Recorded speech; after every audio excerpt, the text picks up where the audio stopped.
कि बात ऐसे है भाई, जो नतीजे सामने आए उसके ऊपर मैं विश्वास रखने को तैयार नहीं। ये जनता का फैसला मानने को तैयार नहीं। हमने महाराष्ट्र की जनता का जो मन है, हमें मालूम था किस दिशा में जा रहा है। लेकिन 2 दिन पहले गौतम अडानी के खिलाफ एक वारंट निकला, अरेस्ट वारंट। बहुत बड़ा भ्रष्टाचार का आरोप हो गया, ब्राइब का केस है, रिश्वत का केस है 2000 करोड़ का। उसमें भारतीय जनता पार्टी की पूरी पोल खोल गई।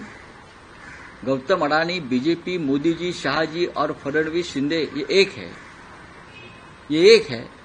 और उसका ऊपर से ध्यान हटाने के लिए ये पूरा एक कपट कारस्तान हो गया है और उसकी तैयारी पहले से चल रही थी। हमने ये महाराष्ट्र जो गौतम अडानी के जेब में जा रहा है, मुंबई जेब में जा रहे हैं, हमने विरोध किया। ये अडानी राष्ट्र नहीं होने देंगे। तो इसके लिए इस प्रकार के नतीजे महाराष्ट्र के ऊपर लाद गए हैं। ये जनता का कौल हो ही नहीं सकता। महाराष्ट्र की जनता का मन हमें मालूम है, ये हो ही नहीं सकता है।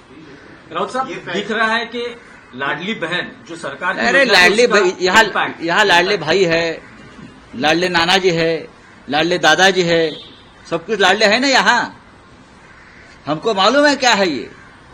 ये निर्णय जो आया है, ये नतीजा आया है, ये जनता का निर्णय नहीं है, मैं इतना ही कहूंगा। नहीं राउत साहब, लेकिन लोकसभा चुनाव के वक्त आपने जो जनता ने कॉल दिया उसको उस वक्त भी हमने कहा था मोदी जी हार गए हैं, लेकिन चाहे महाराष्ट्र हो चाहे और स्टेट में गड़बड़ की है। महाराष्ट्र के नतीजे भी उससे ज्यादा आने वाले थे अच्छे।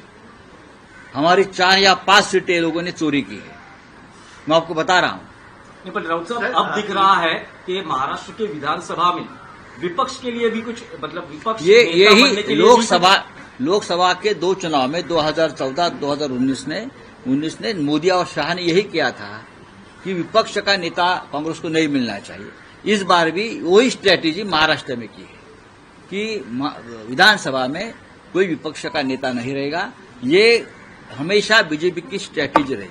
गड़बड़ तो है। गड़बड़ क्या है, मतलब अभी ईवीएम में गड़बड़ है या अरे भाई ठहरो, फंडिंग हुआ है, पूरे नतीजे आने तो हम बाद में बात करेंगे ना, क्यों नहीं करेंगे। पैसा तो ऐसा है कि हर चुनाव क्षेत्र में नोटों की मशीन लगाई थी।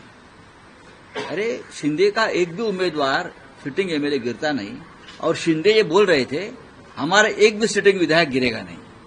आपको मालूम होगा तो मैं इस्तीफा दूंगा। ऐसा होता है क्या चुनाव में कभी? हमारा एक भी नहीं गिरेगा।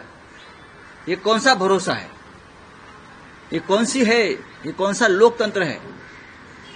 200 के ऊपर किसी को चुनाव में नतीजे मिलते हैं क्या? जिस देश में, जिस राज्य में सबसे बड़ी बेईमानी हो गई है, इस राज्य की जनता बेईमान नहीं है।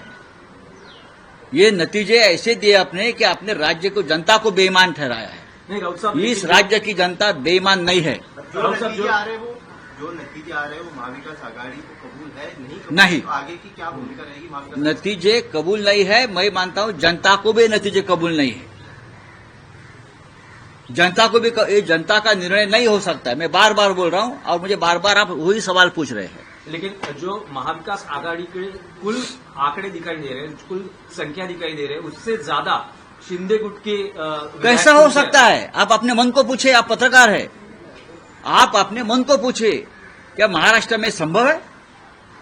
आप अपने मन को पूछे कि महाराष्ट्र में शिंदे को 60 सीटें मिलती है, संभव है क्या ये? अजित पवार को 40 सीटें मिलती है, क्या ये संभव है? भारतीय जनता पार्टी को 125 सीटें मिलती है, क्या संभव है? क्या इस राज्य की जनता भी बेईमान है? इस राज्य की जनता बेईमान नहीं है, इसके ऊपर हमारा विश्वास है।